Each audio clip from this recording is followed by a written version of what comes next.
Sige.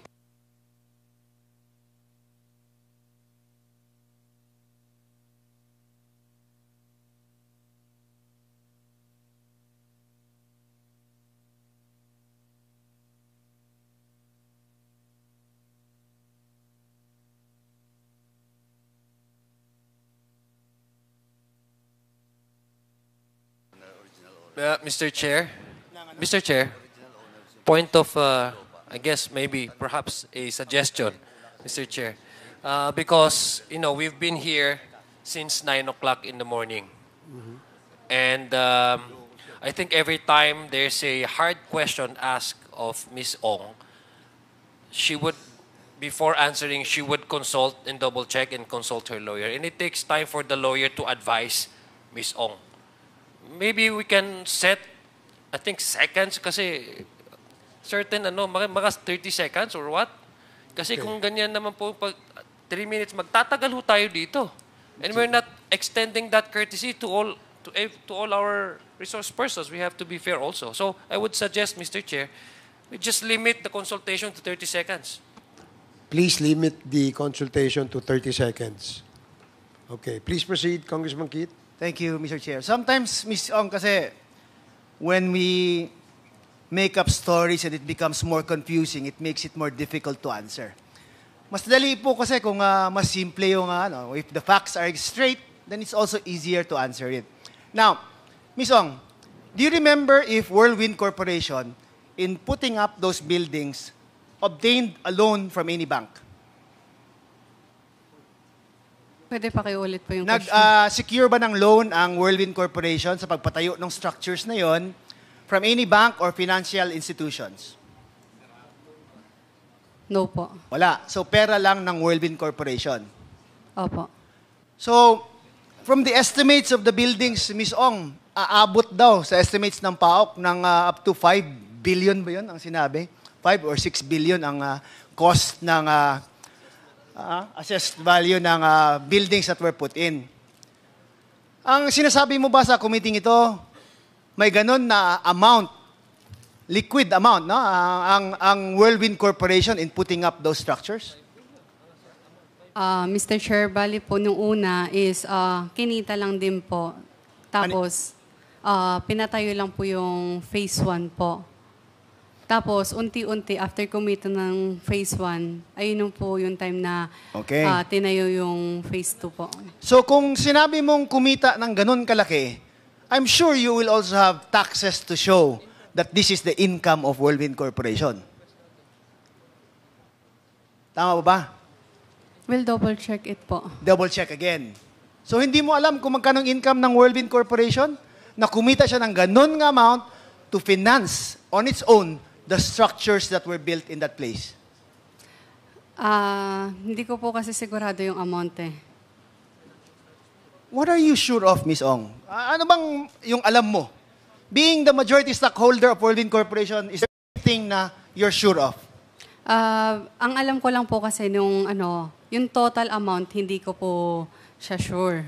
Pero basta po, pinarent out ng Whirlwind to them is 500. Okay nga. The computation ni Congressman Johnny kanina, it's about 35 million a month. 35 million a month times 12 months, that's about 350 plus 70, 420 million. Billions yung structures na nandun eh. Ang Whirlwind Corporation po is 2019 pa lang po. Kaya nga. Opo. So you will have the BIR receipts or taxes that will show na ito yung kinita nyo at itong binayad yung mga buwis. Tama po ba? Ipatanong ko po sa nag-aasikaso. Okay, can we secure that na lang, Ms. Ong, in your next appearance siguro? Pabigay sa'yo yung documents na yan? Okay po. Okay, now, and also, yung how much yung ininvest mo initially with that corporation?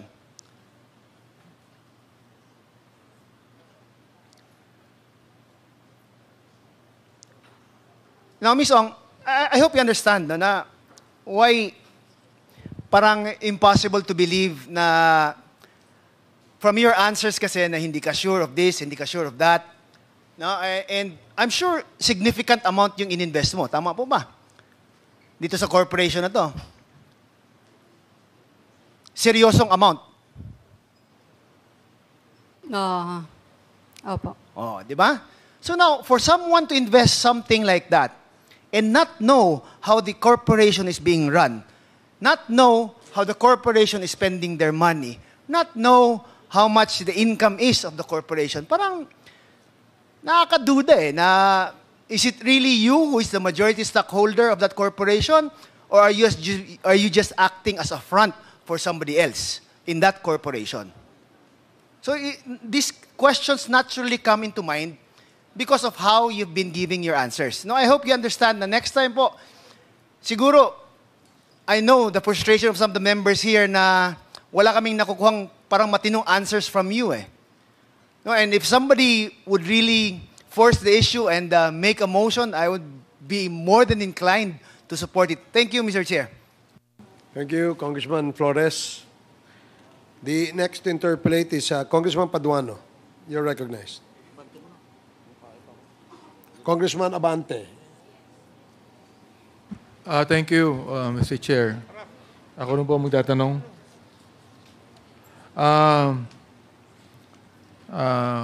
Kasi, Mr. Chair, why do you refuse to answer Congressman Pimentel when he asked you about your schooling? Mr. Chair, hindi Why? hindi po kasi ako nakapagtapos.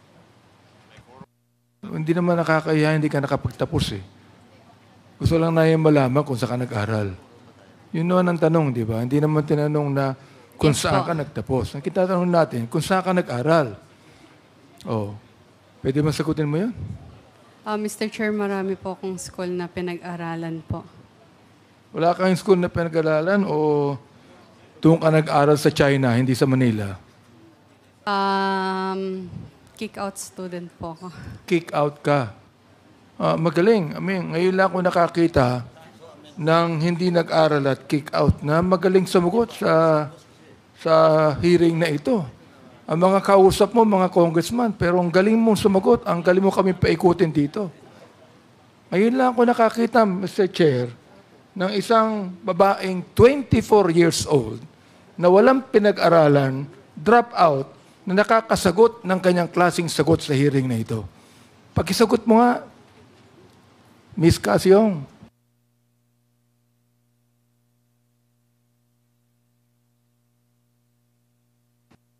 Hindi mo kaya ang sagutin? Aba, magaling ka. Sapagkat napapaikot kami lahat dito. Oo. O, siguro mamaya, si Congressman Romy ako magtatanong sa iyo. Pero ito, sabihin ko kaya na pa ako nakikinig Mr. Chair O, at nakikita ko na marunong ka May alam ka. Edukado ka. And you tell me now, you are refusing to answer the question of Congressman Pimentel on where you studied? Hindi naman namin tinatanong kung anong antas ng pinag-aralan mo Oo. Ang tinatanong, hindi ka ba nag-aral ng elementary? Let me ask you. Nag-aral ka ba ng elementary? Hindi. Opo. Ayun. Sumagot ka din. High school, nag-aral ka. Mr. Chair. Hindi po, Mr. Chair. So, hindi ka nag-high school, elementary lang na tapos mo? Elementary lang. Opo. Ay, Mr. Chair, genius to. Genius. Elementary lang ang natapos niya, pero pinapaikot mo si Congressman Dan Fernandez. Elementary nga lang Pinapaikot si Congressman Dan Fernandez. Napapaniwala pa ni Congressman. Hindi, we're trying to be lenient. Mr. Chairman, if I may. We're just trying to be lenient because, yun nga, sinasabi natin, okay naman, nag-waiver na siya Yun nga lang problem, si withdraw And that's the reason why medyo, bakit ganun? Kasi nga, winidraw na namin yung, Tingnan mo di ba? Kanina, nabanggit mo kay Congressman Dan Fernandez, hindi nabigyan ng lisensya. Narinig ko yun, you were not given a license. Now, what license are you talking about? Nag-message, nag-email po si, Mr. Chair, nag-email po si PAGCOR sa email ko dahil ako po yung authorized po. Kaya sa akin po nag-email. Ang sabi po ni PAGCOR po is hindi po sila magbibigay ng lisensya. Or, Sa I mean, hindi PAGCOR. siya mag-renew. PAGCOR. Opo, Ang Mr. Chair. PAGCOR, hindi nagbibigay ng lisensya sa mga building. Nagbibigay ng lisensya sa POGO. Di ba? Opo, bali po, Kanina binabanggit mo na wala kang kinalaman sa POGO eh. Mr. Chair, may I explain po? Kahit mag-explain ka, tatanggi mo na naman na involved ka sa POGO eh. Di ba? You're going to explain, but you will still insist that you have nothing to do with POGO. Answer me. Magaling ka, genius ka, di ba? Sagutin mo ako. You have nothing to do with POGO, but you applied for a license in PAGCOR, and you will refuse a license. What kind of license? PAGCOR is not giving a license for apartments or buildings. They are giving licenses for POGO. What are you applying for? Yes po, Mr. Chair. What are you applying for? Nag-apply po kami for renewal po ng license po. Nang ano? PAGCOR po. Nang ano nga? PAGCOR po. Hindi, nang ano? License to operate po. For what? Anong i-operate? Yung tag po dito, yung... POGO. Come on, tell me. POGO. Operation ng POGO. Tell us here. Because look, we are preventing that Congressman Karap will again make a motion for contempt and consign you to Mandaluyong Correctional Institution. Now, you answer me now, what kind of license did you trying to get from PAGCOR? Mr. Chair, license to operate po ng PAGCOR. Ano? Ano Ng to business operate po. ng PAGCOR? Hindi pwedeng to operate ng PAGCOR. You applied for a license from PAGCOR to operate what? To operate POGO po. Yun. Ibig sabihin, involved ka sa POGO. Hindi ka pwedeng mag-apply ng license sa PAGCOR na hindi mo alam na POGO yan. Oh my goodness. Oh, nagpunta ka sa PAGCOR. Sinama mo pa si Atty. Harry Roque. Si Atty. Harry Roque naman, sapagkat alam mo may influence sa PAGCOR yan, nagpasama ka sa kanya at nagbayad ka pa ng dollar sa PAGCOR. According to Chairman Altenco. Am I right? Back charges. Nagbayad ka. Am I right? Yes po, Mr. Chair. Ano yung binayaran mo? Utang po. Utang ng Lucky ano? Utang mo? O No. utang ng po ano? ng Lucky South sa Therefore, PAGCOR po. kung hindi ka kasama sa Lucky South, bakit ikaw ang nagbabayad ng utang ng Lucky South sa PAGCOR? Mr. Chair. Pwede po, Mr. Sige, Chair. go pwede- ahead. Go ahead. Mr. Chair, authorized representative lamang po ako.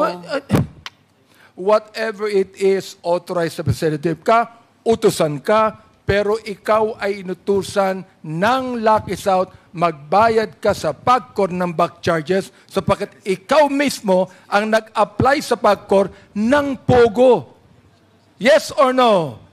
Hindi po, Mr. Chair, hindi po ako mismo yung nag-apply sa POGO. Renewal lang nung pumunta Hindi po ba kami. kasama ka ni Atty. Jairo sa Yes PAGCOR? po, for renewal po. Ibig sabihin, ikaw ang nag-renew o nag-apply, whatever it is. Basta napunta ka sa PAGCOR. Am I right? Yes po. Ikaw ang nagbayad. Am I right? Yes po, Mr. Chair. At ang binayaran mo sa PAGCOR, ukol yun sa POGO. Am I right? Yes or no? Huwag kang mag-isinungaling dito. Yes po, Mr. Kahit Chair, genius kasi- ka, hindi mo kayang paikutin. Kaming dalawa ni Congressman Romy Acop. Si Congressman Dan, kaya hindi mo pa pinapaikot yan eh.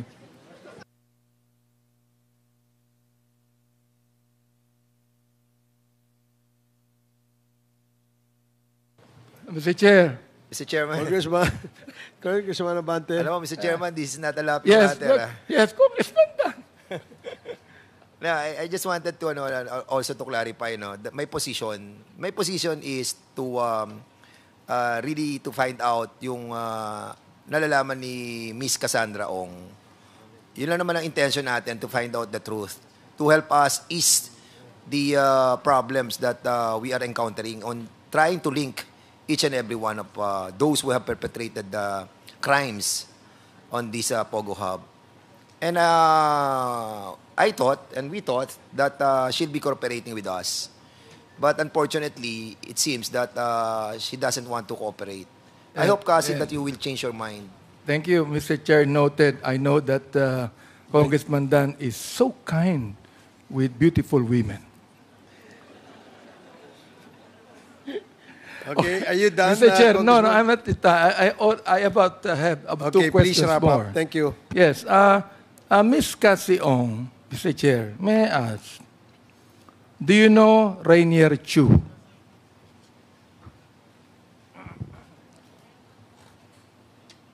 Do you know Rainier Chu?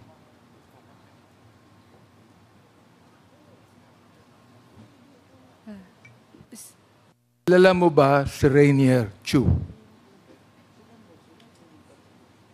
Yes or no lang yan, kung kilala mo siya o hindi.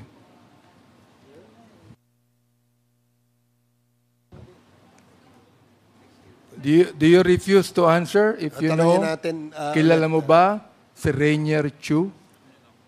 Mr. Chair, I invoke my right. Ah?